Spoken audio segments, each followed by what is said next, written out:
ಅಂತರಗಂಗೆ ಬೆಟ್ಟವು ಕೋಲಾರದ ಮೊದಲ ಪ್ರವಾಸಿ ತಾಣವಾಗಿದೆ. ಕೋಲಾರ ನಗರದಿಂದ ಪಶ್ಚಿಮಕ್ಕೆ 3 ಕಿಲೋಮೀಟರ್ ದೂರದಲ್ಲಿರುವ ಶತಶೃಂಗ ಪರ್ವತ ಶ್ರೇಣಿಯಲ್ಲಿರುವ ಅಂತರಗಂಗೆ ಒಂದು ಸುಂದರ ತಾಣ.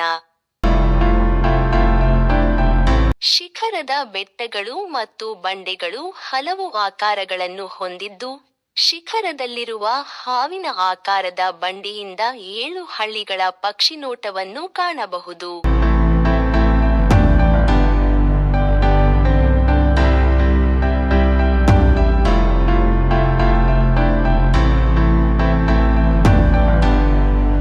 ಪಾದಯಾತ್ರಿಗಳಿಗೆ ಸ್ವರ್ಗವಾಗಿರುವ ಅಂತರಗಂಗೆ ಪ್ರದೇಶವು ಅನೇಕ ಐತಿಹಾಸಿಕ ಗುಹೆಗಳಿಗೆ ನೆಲೆಯಾಗಿದೆ.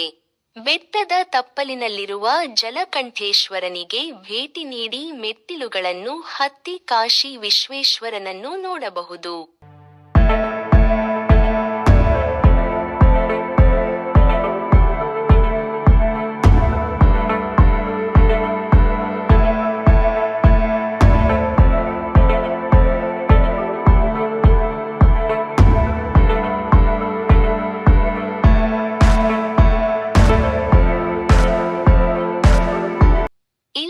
ಬಸವಣ್ಣನವರ ಬಾಯಿಂದ ಸದಾ ಹೊರಬರುವ ಜಲಧಾರೆ ವೈಜ್ಞಾನಿಕ ವಿಸ್ಮಯ.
ಏನಾದ್ರೂ ಆಗಿ ಪರಮಾತ್ಮ, ನಾನಿನ್ನ ಗಾಢವಾಗಿ ನಂಬಿಟ್ಟಿದ್ದೀನಿ.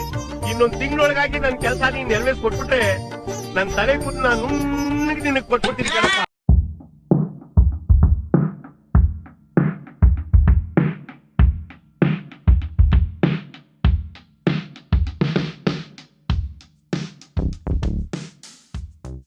ಕೋಲಾರಕ್ಕೆ ಬರುವ ಎಲ್ಲ ಪ್ರವಾಸಿಗರು ನೋಡಲೇಬೇಕಾದ ಸ್ಥಳ ಅಂತರಗಂಗೆ. ಈ ದೇವಸ್ಥಾನವು ಕರ್ನಾಟಕದ ದಕ್ಷಿಣ ಕಾಶಿ ಎಂದೇ ಹೆಸರುವಾಸಿಯಾಗಿದೆ. ಇಲ್ಲಿಗೆ ಆಗಮಿಸುವ ಎಲ್ಲ ಪ್ರವಾಸಿಗರಿಗೆ ಕಾಶಿ ವಿಶ್ವನಾಥನ ಕೃಪೆ ಇರುತ್ತದೆ ಎಂದು ನಂಬಲಾಗಿದೆ.